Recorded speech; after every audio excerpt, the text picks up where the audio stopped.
There is never going to be another fighter quite like Anderson the Spider Silva.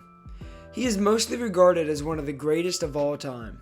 But I don't think most people truly understand how remarkable his career really was during his 16-fight run.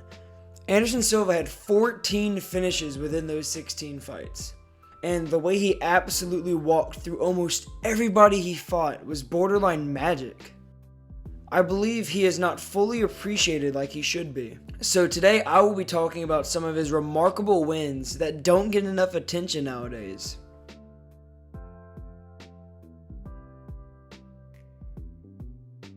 Anderson Silva's UFC debut was against 15-1 middleweight contender Chris the Crippler Lieben, who was known for his exciting and blood and guts style in the octagon. Who was on a 5-fight win streak in the UFC, and he had never been finished once in his professional mixed martial arts career.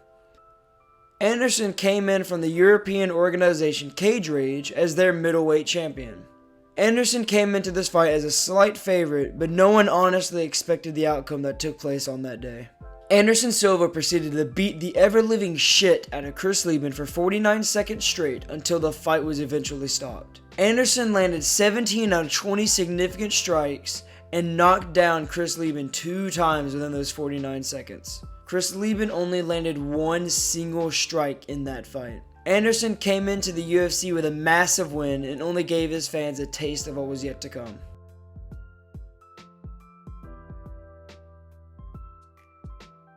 After running through Chris Lieben, Silva was granted an immediate shot at Rich Franklin's 185-pound title. And Anderson was seen as a legitimate threat to the title. And Anderson still came in as a moderate underdog in this fight, as Franklin was 21-1 at the time, and his only loss was from the undefeated and soon-to-be light heavyweight champ Lyoto Machida. As the larger and more physically powerful fighter, Rich Franklin believed that he could use the clinch to defeat Anderson Silva.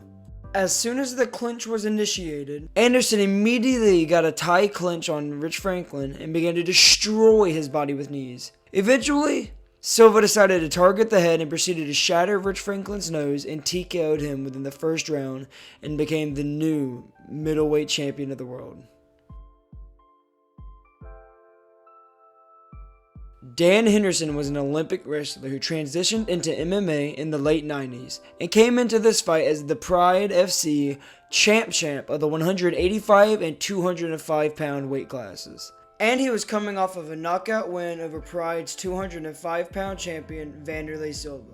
Henderson was seen as Anderson's biggest challenge yet, and most people expected the fight to be very competitive. Hendo used his Olympic wrestling experience in the first round of the fight by taking Silva down and laying ground and pound on Silva for almost the entirety of the first round. In the beginning of the second round, Hendo came in to take Silva down, but Silva denied the takedown and proceeded to piece Dan up on the feet.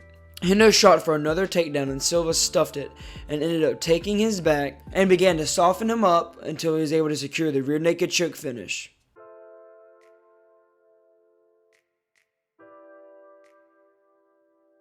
After this win, Anderson Silva decided to make a slight change in his career and decided to go up a weight class and test the waters of light heavyweight. His first light heavyweight opponent was announced to be James Irvin. James Irvin was a top contender in the light heavyweight division at that time and was coming off of an 8-second demolition of Houston Alexander, which at the time was the fastest knockout in UFC history. Many people weren't certain about how well Silva would do at this new weight class, considering how he looked so small as a middleweight compared to others. But when the fight started, it was a completely different story. Anderson Silva seemed to be taking it slow with leg kicks and a few strikes, and the few punches Irvin was throwing missed completely. Then Irvin went for a thigh-level leg kick, in which then Silva catches the kick and proceeds to drop him with a right cross and finishing him while he's on the ground.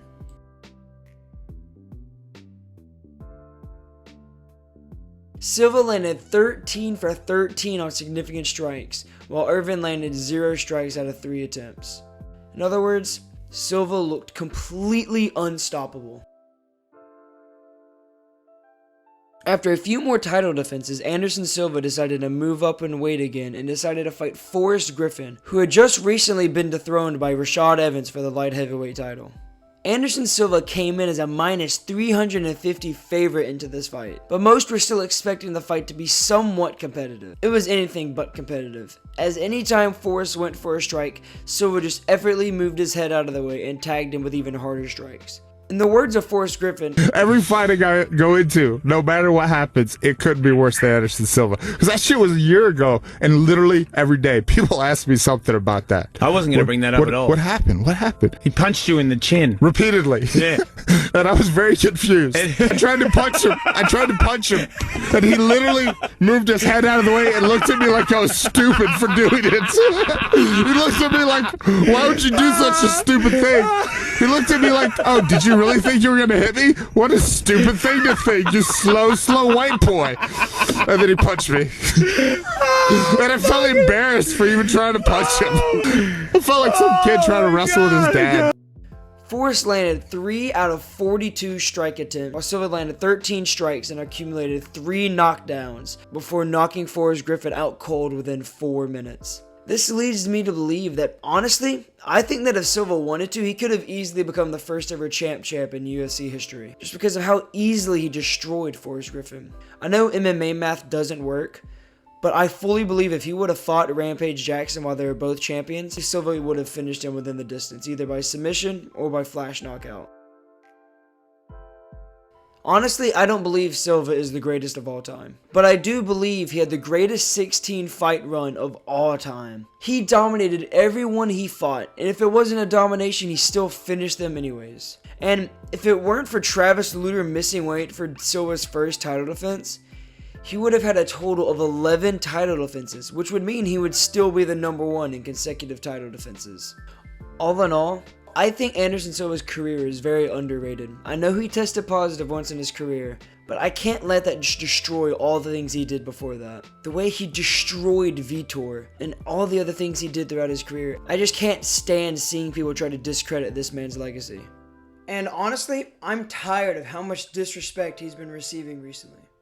And to everyone at home watching, I love you all, especially you, Anderson. Subscribe.